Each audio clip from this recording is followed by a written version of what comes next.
అందరికీ నమస్కారం అండి. నా పేరు డాక్టర్ చంద్రశేఖర్ గురుగుబెల్లి, ఊపిరి చెస్ట్ హాస్పిటల్, శ్రీకాకుళం జిల్లా. ఈరోజు నేను స్తబ్దుగా ఉన్న మన మదిలో అలజడి రేగిస్తున్న ఒక విషయం ఏమిటంటే HMPV, human metapneumovirus. So ఉత్తర చైనాలో ఈ కేసులు అనేవి పెరగడం వలన అది సోషల్ మీడియాలోను, సాధారణ మీడియాలోను ఈ వ్యాప్తి అంటే ఈ వార్త యొక్క వ్యాప్తి చెందడం వలన జనాలకు ఒకంత భయాందోళన కలుగుతున్నాయి.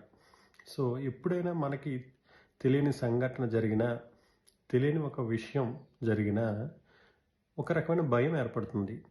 ఈ భయం అనేది ఆ విషయం మీద అవగాహన లేకపోవడం వలన మనకది ఏర్పడుతుంది. సో ఈరోజు నేను ఈ హెచ్ఎంపి వైరస్ మీద అవగాహన కలిగించి మీలో ఆ భయాన్ని పారద్రోలాలనే ఉద్దేశంతోనే ఈ వీడియో చేస్తున్నాను.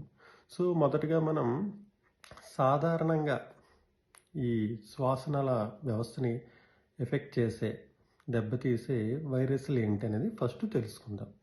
ఓకే అండి.